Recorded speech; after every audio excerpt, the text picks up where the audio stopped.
Such a beautiful day. Hi, I'm saying hello to everybody. I really miss being on stage, so I want Rising to happen at least twice, Sejati, so that I get more opportunity to come here and talk to the beautiful ladies here.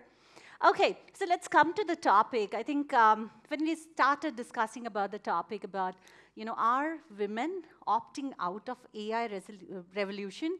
I'm like, is it? Do we need to actually discuss this? Some of these numbers that now we see, women in tech and women in STEM, and this time also you see there's so many women leaders. Do we need to actually talk about this? And that's where the whole concept of, can I first go and see what is the ground reality, and then probably, start discussing about if it's true or not. And probably I'll share with my experience on my mother-in-law. I think we have had this discussion of mobile, right? 7 years back, it was me who gave a smartphone to my mother-in-law, and she was very little reluctant. She was like, no, no, no, I won't be able to do it, right? And every time I got this opportunity, it is mostly she calling me and asking, hey, Rajni, how do I do this? Hey, Rajni, how do I do that? And I'm actually empowering her and teaching her to become better at using smartphone. Now today, all her favorite programs, she doesn't need TV, right? She's always watching on her phone. Now she's not going anywhere without phone. Imagine a situation where I didn't know how to use a smartphone. Who would have actually helped my mother-in-law to get onto phone, right, and start becoming or using it? The adoption of the technology itself requires a similar person to actually be there, to become the role model, to actually teach them and show them probably they will be successful. So do we think that it's actually not there? Maybe today, everything that we are talking about can potentially actually lead to a situation where we might have women opting out of AI revolution. And there is a lot at stake. I think we have been talking about the risk of women not becoming, at forefront of AI. The risk is huge. It's crazy, right? You can talk about all this diversity and stereotyping we're talking about. We talked about AI being non-biased. If you don't have women as part of it, your AI is going to be biased, right? The gap is going to definitely widen. You're talking about AI governance. Where do you talk about governance when you don't have right representation? You are talking about AI replacing jobs. All this automation, all the daily tasks that you do probably will be converted or taken up by AI. What if women are not able to upskill themselves to AI? There is a lot at stake. So this is definitely an important topic, and hence we are here, and we have got some wonderful ladies with different experience to help us understand what's the reality and how can we here discuss it and change it. Okay, so I'll probably go to Dora, to you. Again, the question, are women opting out of AI revolution? What do you think? Is it just their choice? Maybe they're saying, hey, I don't want to take up AI after my college or after a few years, or it's actually a consequence? Am I audible? No. Yeah. Hello? Yeah. All right. So I would say that it's a combination of factors, but I want to focus on the consequence part. And the reason is because we are all aware of the structural inequalities that we have. There is no going away from that. Yeah. And fundamentally and interestingly, though not surprisingly, the factors that contribute to generic gender divide in a digital technology field are similar. The factors are similar. It's just that it gets worse, or the gap widens when you overlay AI with digital. So the two factors I would like to talk about, one is access to digital device and usage of internet. That's very, very basic. If you do not have access, and there's a huge gap, a gender gap in terms of usage and access to digital device and technology, the answer is obviously in AI, there would be a wider gap. And the second factor is on digital skills. And referring to your point, your mom-in-law, who is now an expert in using smartphone, I do think that very soon she should be able to prompt and be an expert in prompt engineering. So that's the future. Now, but the sad part is there is still a gap in digital skills. We have huge underrepresentation in any STEM-related field, and that gap widens when you look at AI because of its probably perception thing. There is sophisticated algorithms involved, and hence women want to opt out, but then it's also a matter of consequence. So let me stop here and then pass it on to our next panelist. Sure. So maybe we can think about choice. Amoga, what do you think? Do you think it's a choice or a consequence? Can I take this to the audience? Is Yeah. that okay? Okay, I just have a quick question. So, how many of you found AI to be terribly difficult at the start? Raise You of can just hand. raise your hands. At Oh, the wow. start.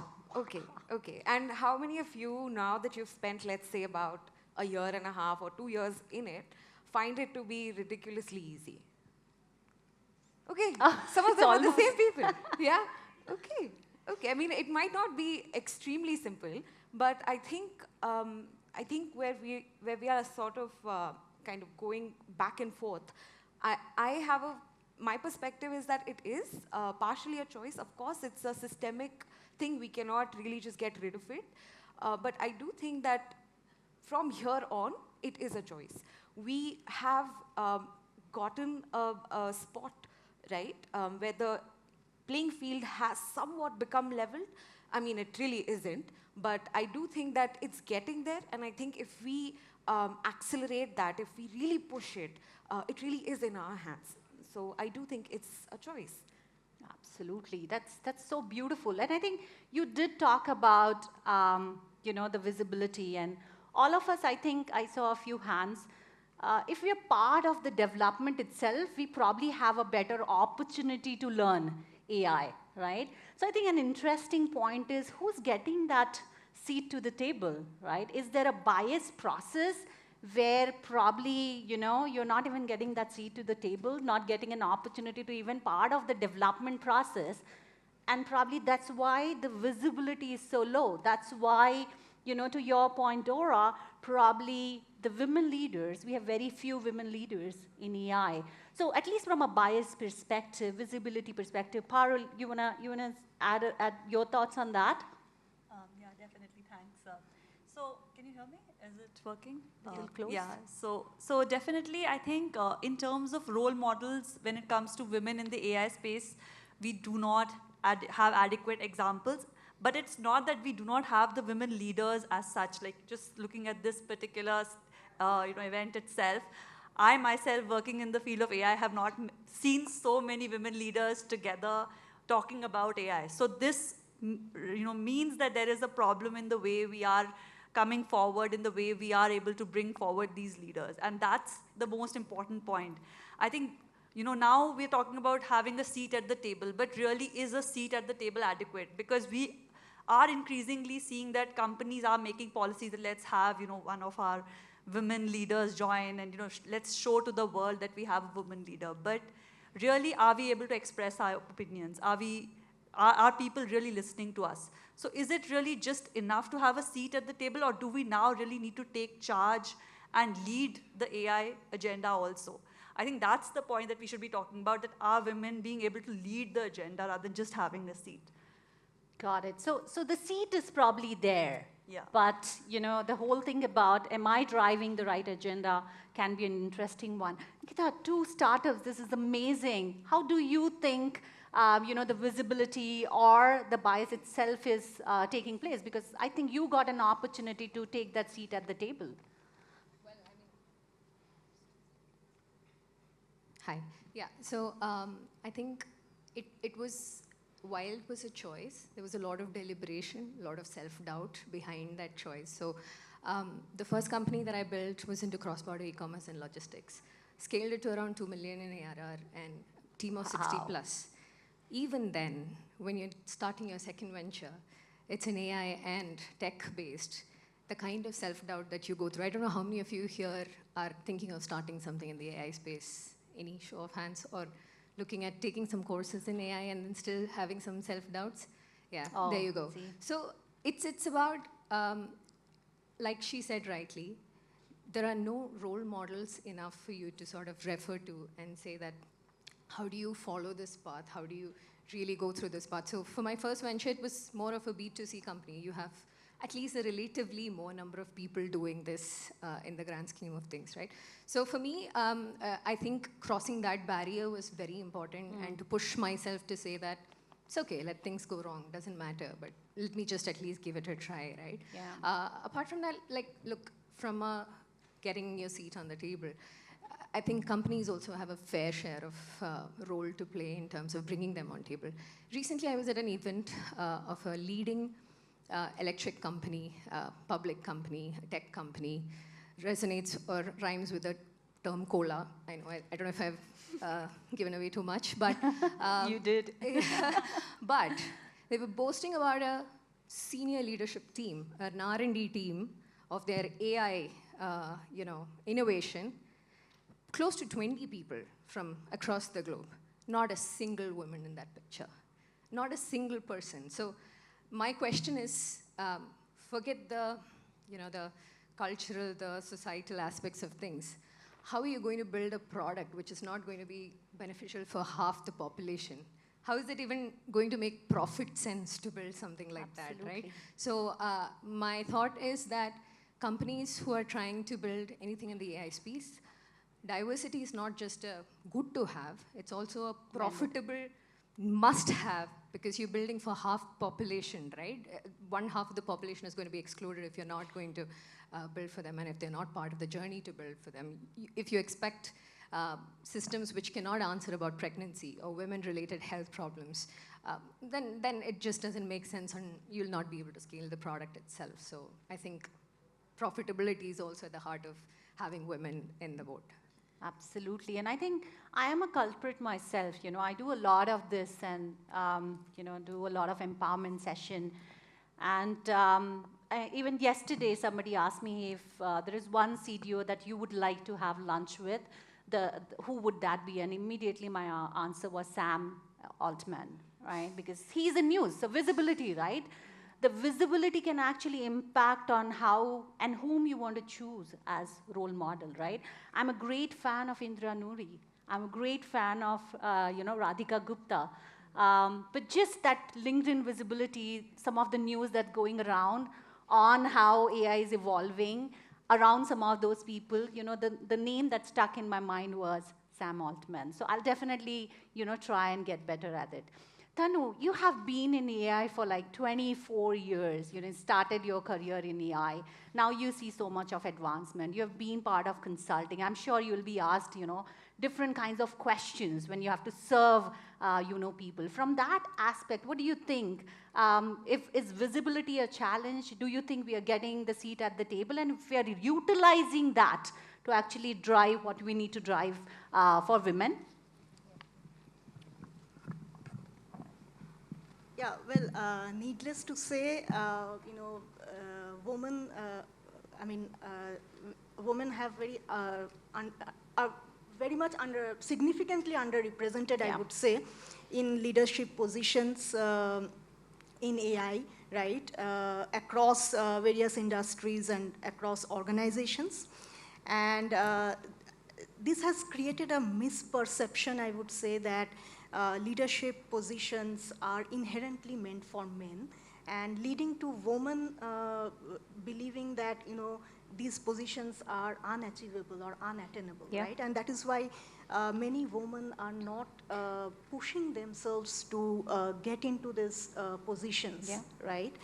And so we need more woman representation in leadership as role models, right, who can inspire the woman, and also seeing a woman leader achieving or excelling in the role that she is performing, right? Yeah. Basically managing big portfolios, taking decisions, making strategy, right, taking risk. Seeing somebody doing this, that will instill that encouragement or that self-belief in in women that they can do, right? They can also, do this kind of roles. So that is very much required, right? That's why we need more women in leadership roles. Another thing I want to touch upon is that we have to encourage women to take risks. And this I tell, irrespective of men or women, I tell my people that, you come out of your comfort zone and try out, take new challenges, right? Because that will help you to grow. Now, one thing I have observed is that, and research also shows that women have more, fear of failure than men. Yeah. Right? And this fear of failure is not only due to, cultural expectations or, social pressures, but also it is because, women are judged more harshly than men when they fail. Yeah. Right? And I hope you all will agree with that, right? And that is why we need more women leaders who can, bring in more equity in judgment, who can empower women, who can give women more opportunities.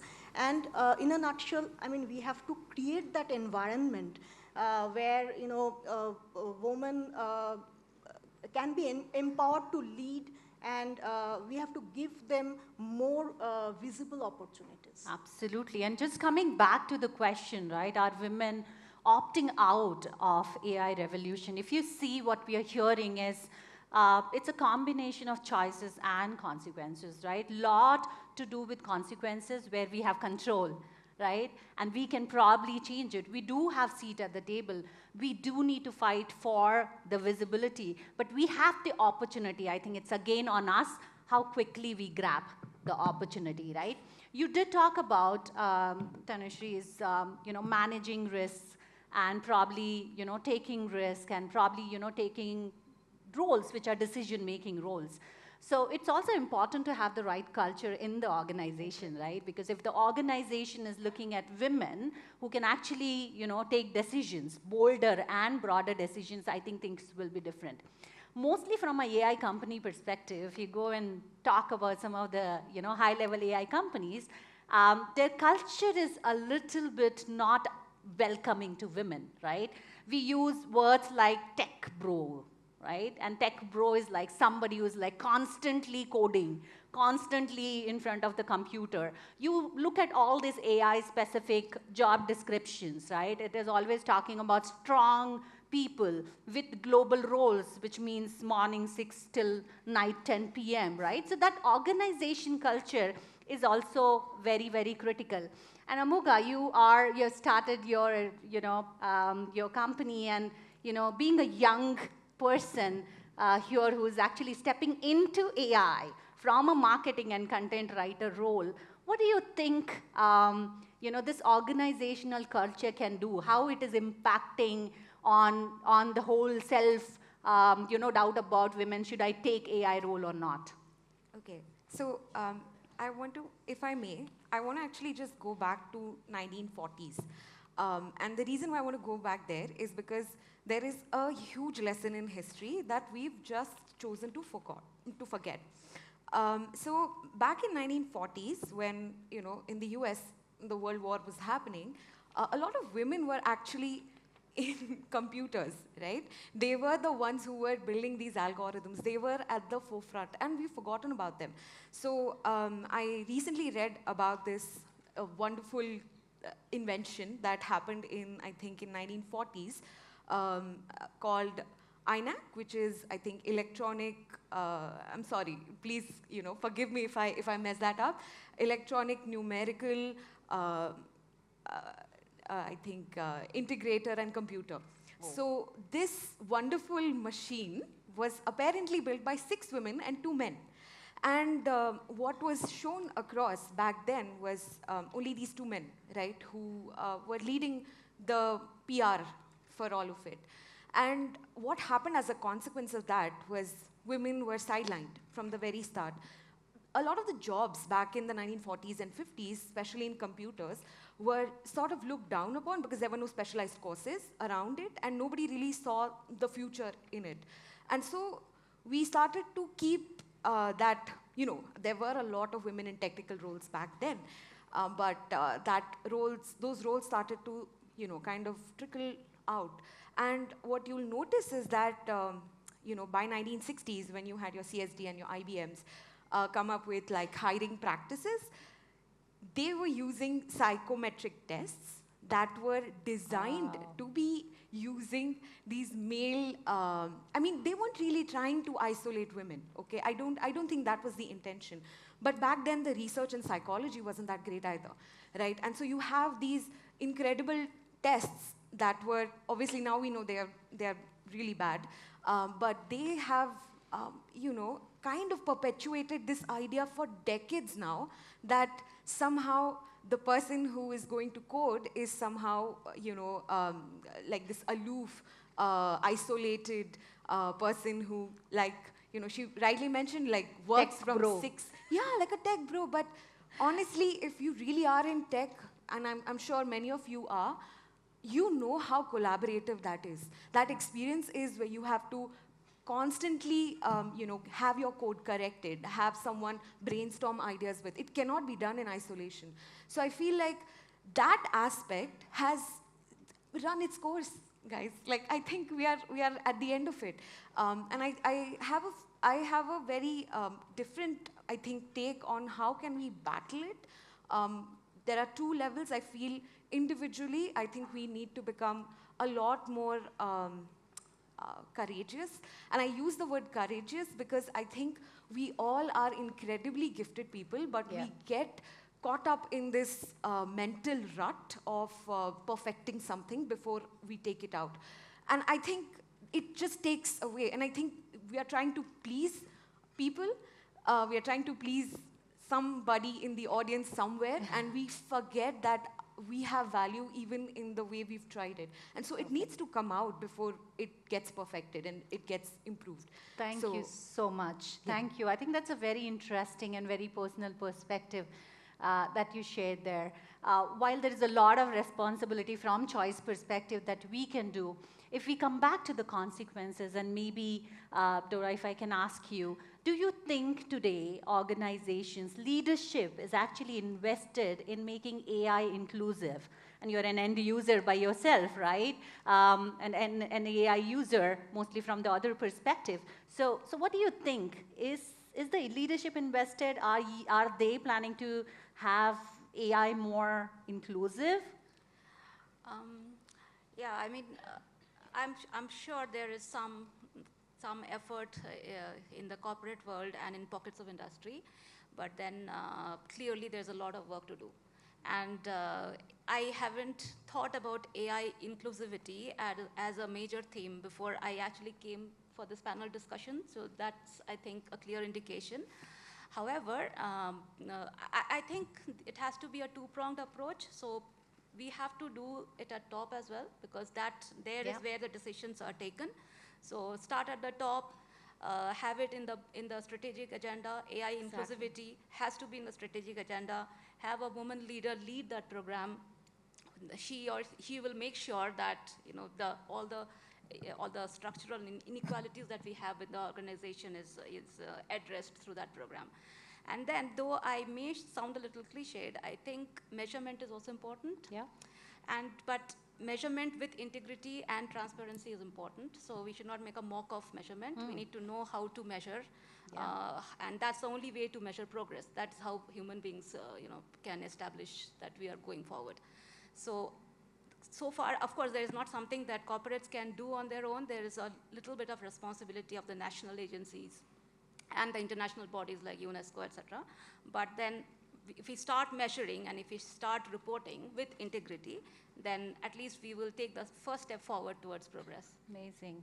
And Parul, do you think there is a real commitment? You know, you have had a wonderful history of, you know, working with the government, working with, you know, health departments, actually being on the ground to understand people's health issues and then building something for them. Do you think there is a real commitment from leadership to make this happen?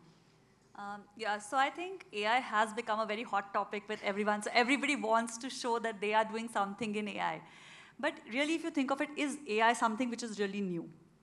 AI is a big term. What AI? I have been working in AI for the past 20 years. So that means AI has been around for quite some time. And that's where, the whole thing comes up that, when we are talking about leadership or when we are talking about building these AI products, from a tech perspective, from a data perspective, are we really even having that much data to support what we are trying to build? And that's what Nikita's point also was. Because, for example, at our own organization, RBIH, we are trying to build financial products, for example, for 1 billion Indians. Now, where is the data going to come from? Who are the people who in the past have received credit? Has it been women? No. If we are going to take that kind of data, which is already skewed and already gender biased, and going to feed it into the AI, can the AI by itself come up with more general, inclusive decisions? And that's the whole point, that it's very important while using AI that we also use our own human intelligence. We also ensure that we are, now thanks to Gen AI, we can create synthetic data, make it more inclusive. So the tools and everything is at our disposal, but are we really using it? So in addition to the leadership commitment, it's also up to the leaders to ensure that whatever is being fed into the AI is also correct. That's where the biases will start originating from. And that's where we need to probably focus more. I think as women leaders, we are more responsible and we should be more cognizant of this fact. And we should be more, we should be ensuring that, all these biases which can creep into the models, they are being addressed. And there are examples of a lot of companies which have later on come out and said that they had to scrap their models because they were based on historical data which was no longer valid. So I think that is the fundamental question, that when it comes to bias, are we really addressing those key concepts? Exactly. In fact, when we are using AI in hiring, right, and we have examples of, Amazon's hiring system, exactly. right? Nowadays, ATS systems, for example, are screening resumes, but if you have a job description talking about a tech ninja, is it inherently thinking that, this is a female profile, cannot be a ninja, so. Absolutely, absolutely. And the system should be, trained on very well and equitably distributed data. Like what happened with Amazon, they trained on 10 years of data of male resumes, right? And that's why all those happen. So that's very important. And one more point, Rajni, I want to make here is we need to, highlight women's contributions to AI and, their the visibility achievements. part. Their achievements, right? That's very important because, and that will help to tackle the bias and discrimination also to a large extent, Absolutely. right? Because there's again a misperception. I mean, it's fine that in AI, technical proficiency is important, but then there is a misperception also that women are technically less competent than men. Absolutely, and that's definitely not true. That's right? definitely not true. So probably, coming back to the question, are women opting out of AI revolution?